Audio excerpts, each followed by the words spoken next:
Yeah. Yo, fuck wrong with Easy Boy? Easy. They say yeah. You ready? Yeah. Alright. Hard, never, because I'm too clever. Oh, my phone stuff. What's up, War Room World? Welcome to another edition of Inside the War Room with your boys from War Room Sports. I'm your host, Devin McMillan, and I'm here with my co-host, Jimmy Williams. Hey, ladies, the beard gang is in the building. And B. Austin. Yo, Beard Gang in the building. Shout out to Easy E. May you rest in peace. Yo, F the germ. Right, so this is our final episode for the 2013 NBA Finals. We want to start this one off by, of course, saying congratulations to the Miami Heat, who outlasted the San Antonio Spurs in 7 games. That's how I think he all want of to us start here. it off. That ain't how I want to start it off. Damn. I think all of us here had that, picked, going into Game 7 when we did the preview show for that one. Let's just jump right into it, fellas. What were the observations you saw from Game 7? And then if you want to talk about anything else that went on, during the series that kind of led up to that moment, feel free. Well, I think that first off, Spurs basically marked out. But I do want to give the Spurs credit for one thing, because I'm not even going to lie to you. After the way Game 6 ended, I thought they would be emotionally drained and they probably would get clobbered and killed in Game 7. So they did show that they are a mentally tough team because they were in that game. I mean, they had a shot to win that game as well. So I want to give them credit for that. I mean, there are no moral victories, especially when you're already, a multiple champion like Four-time champion, yeah. Yeah, four-time champion like Tim Duncan and Popovich and stuff. But at the end of the day, I didn't even think they would have a shot to win Game 7. So they did show some heart in remaining in the game. But Manu, I hope his wife and kids are okay because my theory is that they were kidnapped and someone held them hostage for this series. But I hope they're okay now that it's over and they lost because I don't know what happened to Manu Ginobili. Now, he hasn't been the player he was in the past, but I've never seen him play this bad over this stretch of game. He only had one good game the entire playoffs.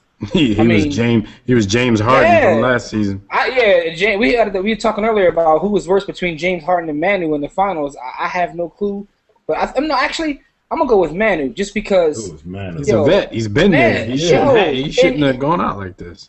And some of the turnovers were just ridiculous, and I don't know what to say about it. Now, it's not all his fault. Popovich made mistakes. As great as he is, he did make mistakes.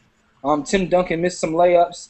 Tony Parker had some off games. A lot of people say it's because LeBron was guarding him, but it has nothing to do with him missing layups, missing free throws. There's a lot of mistakes that were made, but again, they weren't the favorite to win the series anyway. But they had a chance. They had their opportunities, and Danny Green is light-skinned, so we knew that would fade off. But listen, man, they had a great season, but the Miami Heat were supposed to win, and they have won. I mean, people forget that this is their third time to the final, so the reason they got together – Third time in 3 years. Third time in 3 years. So the reason they got together is what they're doing. We all know LeBron still has flaws, but they're being covered. They're winning. That's all that matters. Then, like you said, the Spurs in Game 6, we talked about it in our Game 6 recap. It just seemed like it was going to be hard to get off the mat and finish off the Miami Heat after such a gut-wrenching loss. Like you said, kudos to them for even showing the mental fortitude that they did. But in my opinion, throughout that whole game, even though it was kind of nip and tuck and then they would go down maybe 6 at the most, I really never thought that the Miami Heat were really threatened because it seemed like they were getting whatever they wanted to get. They were getting the shots they wanted to get. The Spurs wanted to step off LeBron this game, and he was actually knocking the J down. Yeah. Battier showed back up. He looked like Battier from last year's final series. So, Batsy boy. Chalmers was playing well. Wade was doing his thing. It seemed like enough of their pieces, because their team is so talented, enough of their pieces came together at the right time to take them over that hump. Whereas San Antonio, they only could get the basically what Duncan gave them. Tony Parker is steady, of course, but he didn't have a Tony Parker-esque performance. Like Jimmy said, Manu Ginobili just choked up his lunch. Danny Green hasn't made a shot since last season. It seems like Gary Neal has been a no-show for the last 2 games or so. So it's difficult when you're playing a team like Miami that has so much talent. You know, when they can have a few guys maybe have an off night and still be deep enough, you know, with a Ray Allen coming off the bench, with Birdman coming off the bench for, you know, defensive help and hustle points. It's I don't know. It was just difficult for the Spurs to pull it out. And I think Popovich made some mistakes that we're just not used to seeing from him in Game 6.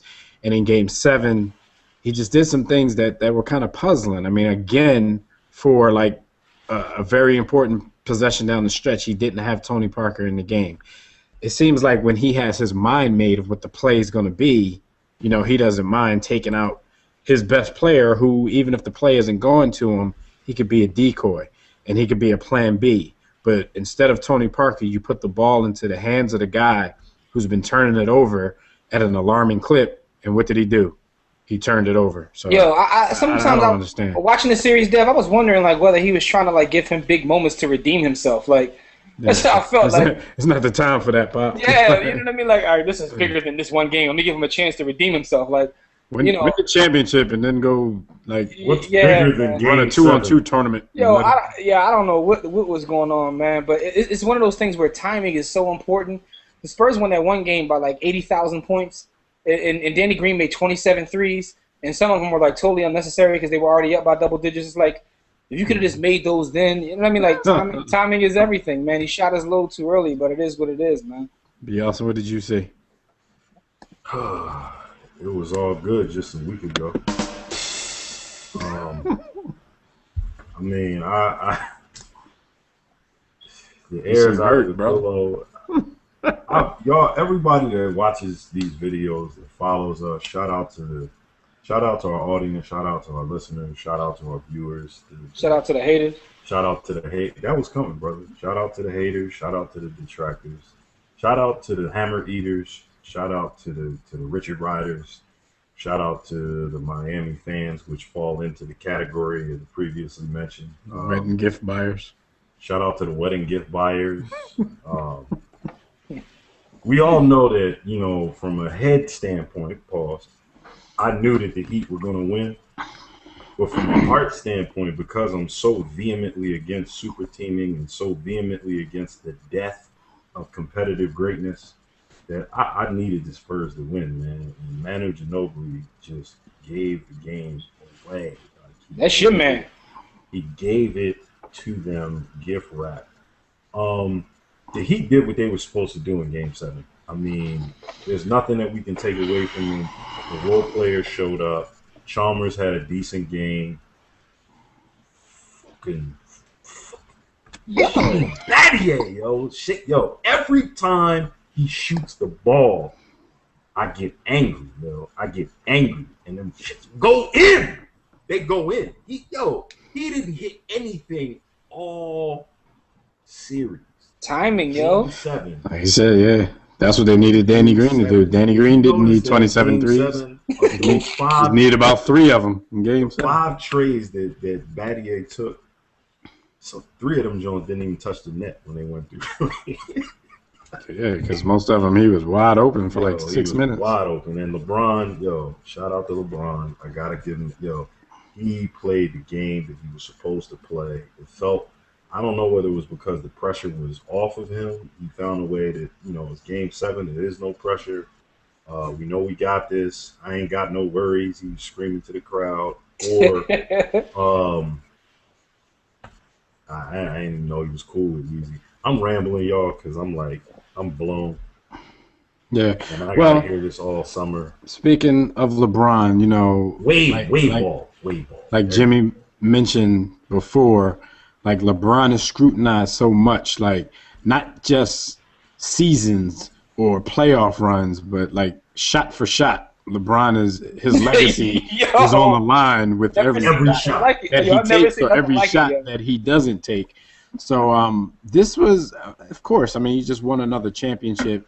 You played really good in Game 6 and 7 when it really, really mattered. He started off the series kind of shaky. Everybody who still wants to detract from what LeBron James is, made a huge deal out of his so-called struggles earlier in the series. But he came through when it mattered most. He led the team to a second straight championship, and it's just a legacy builder for him. We're not of the contingency that judges players ultimately on number of championships. Of course, if you're one of those players who are fortunate enough to win multiple championships, it factors in greatly to your legacy, but it doesn't make your legacy like everybody in the post-Michael Jordan era believes that they do. So, it's definitely a great resume builder for him, a legacy builder, because there's still a lot of people out there, no matter what he does on the positive tip, they won't give him his props. There's still a lot of people out there who, they ride him so much that they claim he's perfection, and he's not quite perfection yet, but LeBron James is so good in what he does, it overshadows the holes in his game. His game doesn't have to be perfect because, a bad game for LeBron usually results in a triple-double. So, yeah. Shout out to him. I think that he played a masterful game in Game 7. That was a very big shot that he hit going right off of that screen. Tony Parker bumped into him. Not that Tony Parker matters, bumping into a 6'9", 275-pound man. Kawhi Leonard weight and height every time you bring him up. Yeah, he's gonna be like 72, 400 pounds in the week. Kawhi Leonard went too far under the screen, couldn't get out there. He rose up from 17 feet and stuck the jumper clean, and it was a great shot. It was a clutch shot by Mr. LeBron Raymond James. So you know what the difference was with them backing off and allowing him to shoot this time? He made it. No, but he wasn't taking, flat-footed J's off the dribble. I mean, without dribbling. When they backed up, he'd dribble, take a few steps up, he'd back up so he can dribble into his rhythm and then shoot. Before, a lot of times, they would back up. So he's like, oh, you're backing up. So he just pulls up and takes it. He had a better rhythm on his shot because he got to step into a lot of them. And he made them pay. My problem with that was that, I know I've played enough basketball in my life that I could look at his sequences, and I knew when he was shooting versus when he was driving. Right. So I have to believe that coaches, coaching staff, and NBA players are able to pick up on the same cues and see the same sequences. I could tell body language when it was going up. I knew. But here's the thing, though, man, and championships are won in the front office. They're won through coaching and players. So not one person gets credit for everything. And I was thinking about this, like Pat Riley, his legacy in basketball is crazy. This guy's won as a player. He's won as a coach multiple times, and now he's won in the front office multiple times. And he's made the move to bring LeBron and him in. So you're like, where does this put him at in the pantheon of just basketball in general? This guy's a lifer. They're going to put his bust on the top of the Hall of Fame, like outside. At every level, man. Every level he's just competed and won championships. And Can I just say this, man? And I got to get this off my chest since the 2013 season is now a wrap. It's over. Yes, sir. I think that my issue isn't so much with the Heat. And LeBron, especially as we watch LeBron's growth as a player and as a human being even, LeBron's never going to be a killer, but he's getting better as a player. He's getting better. Hopefully he's getting better as a man. He's supposed to. My problem is the Hammer Eaters, the Richard Riders, and the quote-unquote Heat fans. When did the Miami Heat – you guys aren't Heat fans. You're bandwagoneers that have hopped on and hopped in. You've hopped on the wagon and you've hopped in LeBron's shorts, and you're along for the ride. And it's like, don't call yourself a Heat fan. Just call it what it is. Just admit that you're a wagoneer. You're along for the party, and you're in for the hype. But you can't tell me who Ike Austin is. You can't Yo, tell me who Bimbo Cole but is. but You hold don't on know though. who Sherman Douglas is. Hold on though. You Hold on. might not even know who Glenn Rice is. Yo, B. Even the Austin, hold on people who though. know who they are, still it doesn't make a Yeah, difference. but to your point, B. Austin is one of those things where I've seen people actually now admit, like, yo, I'm not really a Heat fan. I'm a LeBron fan. I will I can admit that. respect that. I can respect that. But There's here's a the lot of thing, cats though. out there saying we. Though. Hey, Yeah, we but won the here's the chip. thing, though. Here's the thing.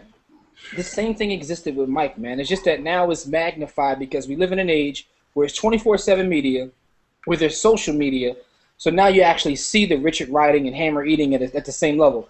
You don't know how many Bulls fans there were when Mike was here, and I look around and like they're not there no more. As a matter of fact, they're LeBron fans now. And the thing is, the NBA is built on a casual fan that jumps from team to team, player to player, which That's is why what the they cater NBA. to.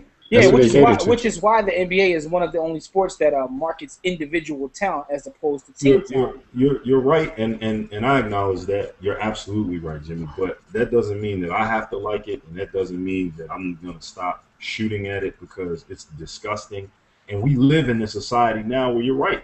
In past, we couldn't see it as clearly, but now with social media and with just the pervasive air of condoning idol worship and hero worship. Do you remember the second time? Oh, I can't stand the Dick Riders. Yo, after Mike retired and came back from playing baseball, that team was like the Rolling Stones, yo. They never had an away game. Didn't matter where they played, they were at home. They were like a lint brush. Wherever they rode, they picked up. See, the thing about the Heat is you still have Heat haters, right? So people like who hate the Heat, and they're just as bad as the Richard Riders. But when the Bulls played, people forget, like, yo, they were rock star. Like, they had home game. I remember going to a game in Philadelphia. Yo, it was more Bulls fans than Sixers fans. Yo, you know what? Games in Madison Square Garden. It's not like it's New York where they could just drive down. This is Chicago. You know why it didn't bother me as much, though? It didn't bother me because I still feel as though Mike... Because you were a Mike fan. Well, no, Mike earned it, though, as opposed to it being given to him. It's still Richard riding any way you look at it. So I'm not saying it wasn't, but you have said this. You have said this yourself. Mike earned the Richard riding. Mike earned that. Like LeBron has basically, you can say that LeBron was molested because LeBron has had dick riders since he was 16. Like since he was 17 years old, they've been holding this man like. But B. Austin, in the grand scheme of things, and I know it's ESPN's fault. No. I'm not even going to blame them. In the grand scheme of things, it's Mike and Nike's fault because Mike became such a global icon and impacted. Just basketball in the world in general. He earned it. He still no. Listen to what I'm saying. He's not knocking Mike, man. You always I'm go not there. knocking Mike. Stop getting defensive of a Mike, man. You sound like a Mike Hammer eater. What I'm saying is because you a magic hammer eater, and that's worse. He's a rainbow flagger. Never that. Listen, what I'm saying is this. Jimmy, because Mike, come on, man. Let me finish. Because Mike had the success that he had. They were always looking for the next Mike, whether they were pushing Harold Miner in our face, whether they were pushing Penny. Listen, Penny Hardaway. Jerry Stackhouse. Smith, Jerry Stack. So the thing is, they found someone in high school and they anointed him the chosen one, the king. So he accepted it. So, that comes with the territory. But at the end of the day, it's because we're always looking for that next star. Always. Pretty soon, I'm not sure who it'll be. Maybe they're in college now. There's going to be somebody else. They're going to start comparing to LeBron and try to push him as the next big thing. So that's my point. My point is it's always going to be that way because that's how the NBA is built. The NBA is built on superstars. We saw how they pushed Dr. J in the documentary. The Magic and Bird. The casual fan. Exactly. The Magic and Bird thing, it was perfect because it played on race. It played on the fast inner city guy versus, the hick from French Lick. So this is what they do. Their marketers and corporations have kind of taken over sports. They've taken over all the arts. This is the world we live in. So LeBron is just a product of that. And we go back to timing in terms of the series, but timing in terms of when he's come around into the game. He's come around at the time of social media and all that. So I know all that, and I understand it. So I guess that diatribe was for the benefit of our viewers, but I still ain't gotta like it. And now that they've won, this excruciating to my nerves, man. It's nerve-wracking.